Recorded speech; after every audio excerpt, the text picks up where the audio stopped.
Hello dear students, welcome to Kataria pharmacy. कैसे हैं आप सब? आशा करता हूँ सभी अच्छे होंगे।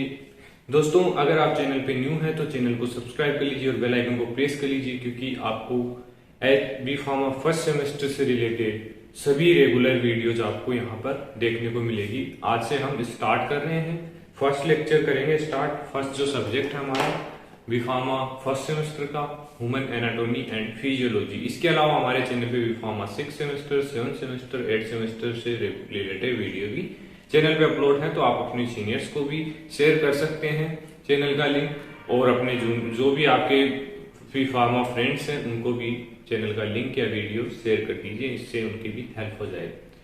आशा करता हूँ कि आप अच्छे से सपोर्ट करोगे तो हम रेगुलर वीडियोज आपके लिए लाते रहेंगे। तो बस लाइक कर दो वीडियो को और कमेंट करके बताना कि आज का लेक्चर कैसा लगा आपको। तो स्टार्ट करते हैं बिना देरी के। आज का हमारा फर्स्ट लेक्चर है ह्यूमन एनाटॉमी एंड फिजियोलॉजी की। बहुत इजी सब्जेक्ट है दोस्तों, मजे लेके पढ़ना है इसको, क्योंकि इससे आसान सब्जेक्ट नहीं हो सकता बी फार्मा के अंदर। अगर आपने अब न्यू स्टूडेंट ही हो, मुझे पता है, वही फर्स्ट सेमेस्टर में स्टडी कर रहे हैं, तो जैसे बायोलॉजी पढ़ी है आपने 12th क्लास में, तो बायोलॉजी से भी इजी है ये। मतलब बायोलॉजी में तो कुछ अलग अलग चैप्टर्स थे, लेकिन इसमें सिर्फ आपको बॉडी से रिलेटेड स्टडी करनी है, तो बहुत मजा आने वाला है। तो स्टार्ट करते हैं कुछ बेसिक्स से जो हमारे सिलेबस में दे रखे हैं, सिलेबस के अकॉर्डिंग चलेंगे। और दोस्तों, अगर आपको नोट्स की पीडीएफ परचेज करनी हो तो ये हमारा टेलीग्राम है, इसका ग्रुप है, इसका लिंक आपको वीडियो को डिस्क्रिप्शन में मिल जाएगा, उसको भी आप ज्वाइन कर लेना। क्योंकि अगर हेल्प हो, अगर आपको चाहिए नोट्स तो मिल जाएंगे, लेकिन ज्यादातर नोट्स में यही आपको मतलब व्हाइट बोर्ड पे प्रेजेंट कर देता हूँ। कुछ टॉपिक मतलब जो कुछ थ्योरीज है वो मिस हो जाती है, तो वो आपको नोट्स में मिल जाएगी और भी ज्यादा हेल्प आपकी हो जाएगी। तो स्टार्ट करते हैं। फर्स्ट टॉपिक दे रखा है हमारा इसके अंदर, इंट्रोडक्शन टू ह्यूमन बॉडी।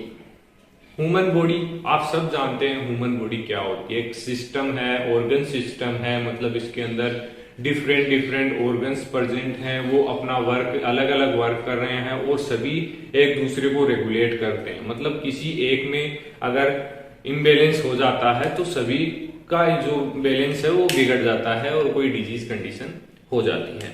तो मतलब इसको मेंटेन रखना बहुत ही आवश्यक होता है।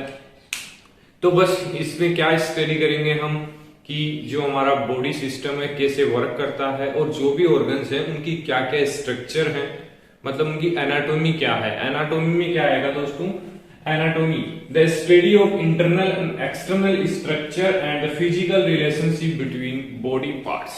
मतलब जो बॉडी पार्ट्स हैं, जैसे हार्ट हो गया, तो हार्ट की जो स्ट्रक्चर है इंटरनल और एक्सटर्नल, उसके बारे में हम इस सब्जेक्ट में स्टडी करेंगे, डिटेल स्टडी करेंगे कि कैसे वर्क करता है और कैसे स्ट्रक्चर इसकी, कैसे ब्लड फ्लो इसके अंदर होता है, कैसे कितने पंप्स होते हैं इसके अंदर, सब कुछ इस मतलब ये हमारा एचपी फर्स्ट है, फर्स्ट सेमेस्टर में। सेकंड सेमेस्टर में ज्यादा डिटेल में हम ऑर्गन्स के बारे में पढ़ेंगे। इस हमारा जो फर्स्ट सेमेस्टर में है इसमें हम थोड़ा बेसिक पढ़ेंगे।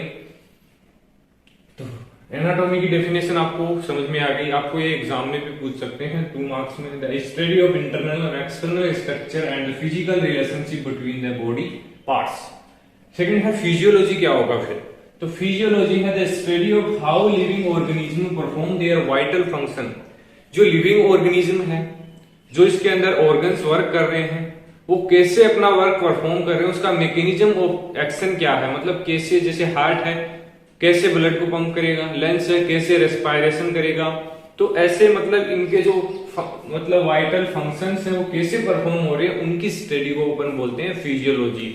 तो टोटल स्टडी हो गई एनाटॉमी एंड फिजियोलॉजी। आशा करता हूँ ये आपको बेसिक जो था एनाटॉमी एंड फिजियोलॉजी के बारे में वो समझ में आ गया होगा। आगे चलते हैं, स्कोप क्या क्या है इसके ह्यूमन एनाटॉमी एंड फिजियोलॉजी के।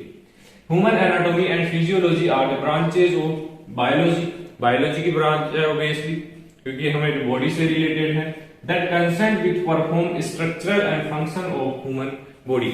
एक तो structure and function of human body, जो भी पार्ट्स हैं ह्यूमन बॉडी के, उनसे रिलेटेड स्टडीज के अंदर की जाती है। अगर देखिए, it is a branch of biomedical science. अब जब बायोलॉजी की है तो बायोमेडिकल साइंस ऑब्वियसली हो सकता है। Science dealing with the normal structure, जैसे नॉर्मल स्ट्रक्चर है, शेप है, साइज है, location of various parts of body की। जैसे हार्ट है हमारा, तो क्या है कि इसकी लोकेशन क्या है, राइट लेफ्ट साइड में ये होता है, क्योंकि इनकी प्रॉपर एक फिक्स लोकेशन होती है। किडनी हमारा दोनों साइड में होते हैं, तो इनकी मतलब फिक्स लोकेशन हो गई, लंच हो गया, तो इनके बारे में हम स्टडी करते हैं। एक बायोमेडिकल साइंस है, the study of structure of body and physical relationship involve between the body system. मतलब स्ट्रक्चर और बॉडी सिस्टम पढ़ लिया हमने एनाटॉमी में, वो इसके अंदर देखेंगे हम, और रिलेशनशिप देखेंगे कि जो ऑर्गन्स हैं एक दूसरे से क्या रिलेशनशिप रखते हैं। अगर एक में इम्बेलेंस आ रहा है तो दूसरे में इम्बेलेंस क्यों आ रहा है, क्यों एक दूसरे के ऊपर डिपेंड होते हैं वो भी इसके अंदर स्टडी करते हैं। Anatomy derived from Greek word से डिराइव किया एना और टोमी। एना का मीन है अप एंड टोमी का मतलब है कटिंग, मतलब कटिंग करके हम उसमें सेक्शन, जैसे अपन लीव्स में सेक्शन काट के उसकी स्ट्रक्चर को आइडेंटिफाई करते हैं, वैसे ही इसके मतलब ऊपर से स्ट्रक्चर देखेंगे एंड उसका इंटर मतलब एक्सटर्नल और इंटरनल स्ट्रक्चर की स्टडी करेंगे इसके अंदर। Hence it deal with the study of structural component of body, मतलब मेनली ये स्ट्रक्चर जो कंपोनेंट है बॉडी के उनकी स्टडीज के अंदर की जाती है। आगे चलते हैं, सेकंड टॉपिक हमारा दे रखा है स्कोप के बाद, level of structural organisation and body system.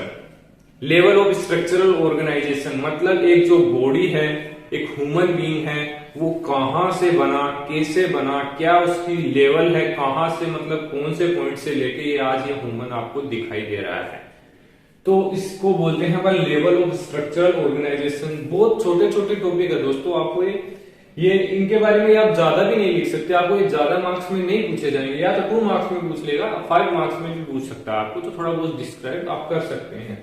तो एक लेवल ऑफ स्ट्रक्चरल ऑर्गेनाइजेशन मतलब एक हमें ह्यूमन को डेवलप करना है, एक पार्टिकल है, मतलब कभी होगा हजारों साल पहले कुछ कोई पार्टिकल है, उस पार्टिकल से डिफरेंट पार्टिकल मिलके बनाएंगे हमारा एक एटम। एटम हो गया, एटम क्या करेंगे, डिफरेंट एटम मिलके बनाएंगे मॉलिक्यूल। मॉलिक्यूल बनने के बाद बनाएंगे डिफरेंट जो मॉलिक्यूल होंगे वो मिलके बनाएंगे एक मैक्रो मॉलिक्यूल, और जो मैक्रो मॉलिक्यूल्स होते हैं उनसे मिलकर बने होते हैं हमारे सेल के ऑर्गेनेल्स। आप जानते होंगे कि ऑर्गेनेल्स एक सेल होती है, उसके अंदर जो भी मटेरियल प्रेजेंट है, माइटोकॉन्ड्रिया, गोल्जी बॉडी, राइबोसोम, जो भी है वो होते हैं हमारे ऑर्गेनेल्स, तो वो बनते हैं मैक्रोमोलिक्यूल से। देन अब जब ऑर्गेनेल्स बन गए हैं तो हमारी सेल ऑब्वियसली बन जाएगी, क्योंकि सेल के अंदर ही जो हमारे ऑर्गेनेल्स हैं वो प्रेजेंट होते हैं, तो एक हमारी सेल बन गई। अब जो डिफरेंट सेल्स हैं वो मिलके बनाएंगे हमारे टिश्यू बन गया। जब टिश्यू बन गया तो एक टिश्यू मिलके ही जो हमारा ऑर्गन होता है, जैसे किडनी है तो डिफरेंट टिश्यू से मिलकर बना होता है, हार्ट है डिफरेंट टिश्यू से मिलकर बना होता है, तो एक ऑर्गन का फॉर्मेशन हो गया, किडनी हो गया, हार्ट हो गया, लीवर हो गया, लंग्स हो गया, जो भी है एक ऑर्गन हमारा बन गया। तो ऑर्गन बन गया तो जो डिफरेंट ऑर्गन है मिलकर बना लेंगे एक ऑर्गन सिस्टम, तो ये हमारी बॉडी होगी एक ऑर्गन सिस्टम। इसके बाद ऑर्गन सिस्टम बन गया इसके अंदर, इसके बाद एक ऑर्गेनिज्म हमारा रेडी हो चुका है, मतलब ये। इसके बाद स्पीसीज, डिफरेंट ऑर्गेनिज्म मिल गए, मतलब एक ह्यूमंस की कम्युनिटी है, मतलब कम्युनिटी नहीं बोल सकते लेकिन जो डिफरेंट, मतलब जैसे हमारे स्टेज वाइज हमें डिवाइड कर रखा है स्टेट वाइज, तो इस स्टेट में इतने पॉपुलेशन है, इसमें इतनी पॉपुलेशन, तो इनको मिला के स्पीसीज, समाज ये बन गया हमारा। इसके बाद डिफरेंट जैसे अब एक स्टेट, जैसे स्टेट में हो गए डिस्ट्रिक्ट्स हो गए, तो डिफरेंट डिस्ट्रिक्ट हैं वो बनाएंगे स्पीसीज बन गया। तो स्टेट के बाद में अब जब डिफरेंट मतलब एक या एक से अधिक जो स्टेट हो गए हमारे, स्टेट बन के बनाएंगे एक कम्युनिटी बना लेंगे, मतलब एक कंट्री हो गई हमारी, जैसे एग्जाम्पल के तौर पे देखें तो डिफरेंट कंट्री मिलके क्या बनाएंगी, एक इकोसिस्टम बना लेंगी कि इतनी कंट्रीज हैं, इकोसिस्टम हो गया। जो ऑल वर्ल्ड है हमारा वो हो गया एक बायोस्फीयर। तो यह है लेवल ऑफ स्ट्रक्चरल ऑर्गेनाइजेशन। अब देखते हैं बॉडी सिस्टम। आप सभी जानते होंगे कि हमारी बॉडी में कितने सिस्टम है, आप खुद बिना देखे बता सकते हैं कि कितने सिस्टम है। तो देख लीजिए हमारे लगभग there are 10 organ system in body. First है हमारा सर्कुलेटरी सिस्टम। सेकंड है हमारा रेस्पिरेटरी सिस्टम, जो रेस्पिरेशन में हेल्प करता है, श्वसन में हेल्प करता है। स्केलेटल सिस्टम, जिसकी वजह से हम आज खड़े हैं, नहीं तो चले जाते नीचे। फोर्थ हमारा मस्कुलर सिस्टम, फाइबर डाइजेस्टिव, जो खाते हैं उसको पचाने के लिए। अगर ये नहीं होता, मतलब सभी का इंपोर्टेंट रोल है। एक्सक्रीएटरी सिस्टम, जो भी वेस्ट प्रोडक्ट है उसको रिमूव करने के लिए। रिप्रोडक्टिव सिस्टम, पॉपुलेशन को इंक्रीज करने के लिए, न्यू इंडिविजुअल फॉर्मेशन के लिए।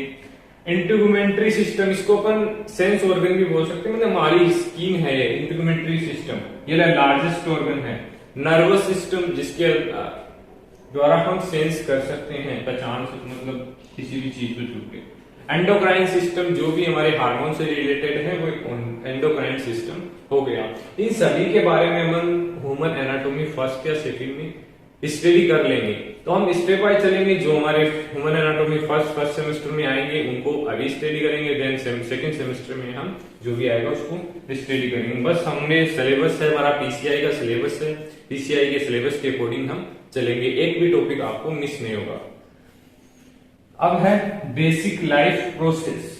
अब जब ऑर्गन्स हैं, बॉडी है, सब कुछ तैयार है, तो इसकी बेसिक लाइफ प्रोसेस क्या क्या होंगी आप भी जानते होंगे कि आप डेली रूटीन में आपके ऑर्गन क्या क्या करते होंगे। तो फर्स्ट है मूवमेंट करते हैं, एक प्लेस से दूसरे प्लेस पे जाते हैं, हो गई एक लाइफ प्रोसेस हमारी। सेकंड है रेस्पिरेशन करते हैं, तभी आज हम जिंदा है, तो ये भी एक basic life process. Generating energy मिलती है अपन को रेस्पिरेशन से। थर्ड है सेंसिटिविटी से क्या होता है कि हमारे चारों तरफ क्या हो रहा है उसका हमें अवेयर होते हैं, हम उससे रिलेटेड हमें पता होता है कि ये हो रहा है, जो भी है। तो being aware of the surrounding. Growth नहीं होगी तो एक जो बेबी होता है वो इतना सा, मतलब बर्थ के टाइम होता है, तो अगर उसमें ग्रोथ नहीं होगी तो हम इतने बड़े कैसे हो गए। तो ग्रोथ भी आवश्यक है, ये भी डेली लाइफ प्रोसेस है। रिप्रोडक्शन, अब रिप्रोडक्शन नहीं होगा तो इतनी पॉपुलेशन कहां से होगी, मतलब एक new creating a new individual, ये भी एक डेली लाइफ प्रोसेस है। डेली लाइफ नहीं बोल सकते इसको, बेसिक लाइफ प्रोसेस को बोल सकते हैं। एक्सक्रिएशन, जब बॉडी को न्यूट्रिशन तो मिल गया, लेकिन जो वेस्ट प्रोडक्ट है अगर उसको एक्सक्रिएट नहीं किया तो कचरा भर जाएगा बॉडी के अंदर, तो यह भी एक बेसिक लाइफ प्रोसेस हो गई।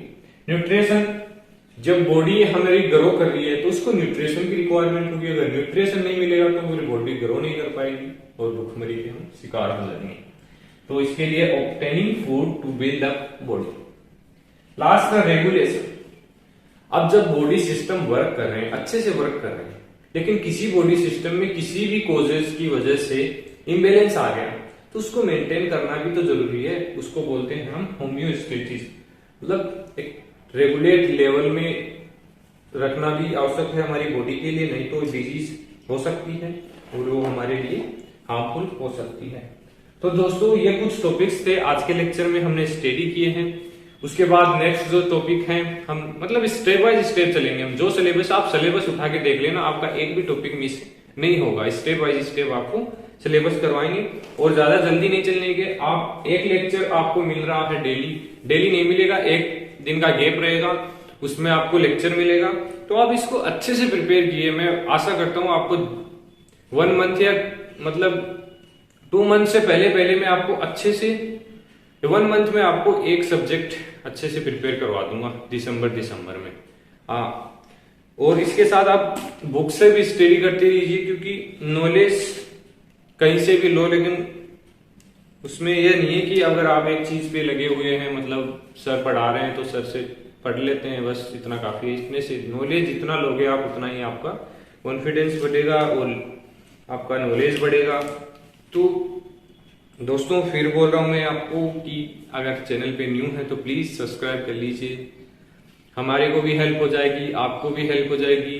रेगुलर मैं गारंटी देता हूं आपको रेगुलर लेक्चर आपको देखने को मिलेगी हमारे चैनल पे, कहीं जाने की जरूरत नहीं है आपको। मैं आशा ये भी करता हूं आपको अच्छे से समझ में भी आएगा, क्योंकि मैं खुद स्टडी करके आया हूं, बीफार्म किया है मैंने, तो मुझे पता है स्टूडेंट्स की रिक्वायरमेंट क्या है, कैसा कंटेंट वो स्टडी करना चाहते हैं। मैं एक इजी फॉर्म में आपके सामने रिप्रेजेंट करता हूं, जिससे आपको मतलब जो एवरेज स्टूडेंट हैं, जो मतलब 12th में अच्छे हैं, मतलब उनके अच्छे मार्क्स आए हैं, स्टडी में अच्छे हैं, तो उनके लिए तो इतना इजी है, लेकिन जो एवरेज स्टूडेंट है उनको भी साथ लेके हमें चलना है, तो इनके लिए बहुत इजी हो जाएगा ये। तो लेक्चर उनको शेयर कर दीजिए, अगर बस इतना कर दीजिए, वीडियो का लिंक है वो ज्यादा से ज्यादा शेयर कीजिए, जिससे हमें भी सपोर्ट मिल सके, क्योंकि हमारा फर्स्ट लेक्चर है बीफार्मा फर्स्ट सेमेस्टर का। इससे पहले हमारे चैनल पे 6 सेमेस्टर, 7 सेमेस्टर और 8 सेमेस्टर के लेक्चर अभी चल रहे हैं, तो आप प्लीज सपोर्ट कीजिए। धन्यवाद, मिलते हैं नेक्स्ट वीडियो में।